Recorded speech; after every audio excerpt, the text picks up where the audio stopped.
वळूया पुढील राजकीय बातमीकडे। शिवसेनेतील फूट आणि त्यानंतर लोकसभा निवडणुकीत बालेकिल्ला असलेल्या ठाणे कोकणात अपयश आलं। त्यामुळे आधी मुसंडी मारणाऱ्या ठाकरे गटाची मनसे होण्याची चर्चा सुरू झाली। मात्र खरंच ठाकरे गटाची मनसे होणार का? पाहूयात या स्पेशल रिपोर्टमध्ये। शिवसेनेची मनसे होणार?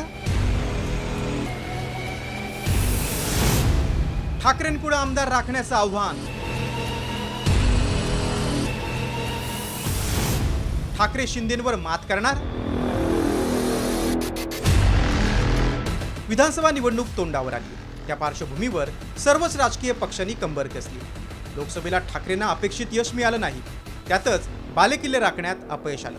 त्यामुळे 2014 आणि 2019 मध्ये मुसंडी मारणाऱ्या ठाकरेंसमोर शिवसेनेतील फुटीनंतर शिवसेनेची मनसे होऊ न देण्याचं नवं आव्हान निर्माण झाल्याचं मत राजकीय विश्लेषकांनी व्यक्त केलंय। आता हे 50 जे आमदार निवडून आलेले होते त्यांच्या ठिकाणी पुन्हा शिवसेनेचे 50 आमदार जरी त्यांना दिले तर ते निवडून आणावे लागतील, तरच शिवसेनेचं काहीतरी खरं आहे असं मला वाटते। जर ही संख्या 10 किंवा 15च्या आत आली तर शिवसेना मनसे झाल्याशिवाय राहणार नाही असं माझं स्पष्ट मत आहे।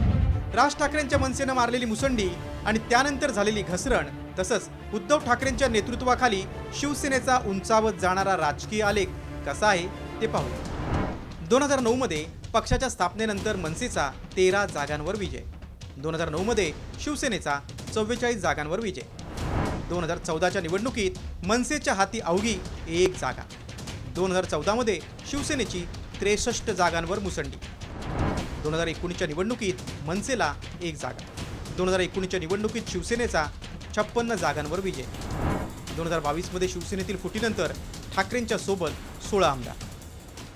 पक्षफुटीनंतर 40 आमदारांनी ठाकरेंची साथ सोडली। त्यामुळे खिळखिळ्या झालेल्या संघटनेला उभारी देण्याचं एकमेव आव्हान नाही तर आव्हानांची मालिकाच ठाकरेंपुढे उभी आहे। पक्षात वजनदार नेते न राहिल्यानं नव्या फळीसह संघर्ष करावा लागणार। भाजप आणि एकनाथ शिंदेंसोबत 2 हात करण्याचं आव्हान। शिंदेंप्रमाणेच नव्या उमेदवारांना रसद पुरवावी लागणार। बालेकिल्ला असलेल्या ठाणे कोकणात ठाकरेंना लोकसभेत अपयश आलं।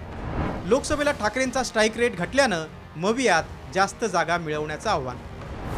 लोकसभेनंतर ठाकरे गटाकडे इनकमिंगचा ओघ ओसरला। मुख्यमंत्रीपद हवं असल्यास काँग्रेस आणि पवारांपेक्षा जास्त जागा जिंकण्याचं आव्हान।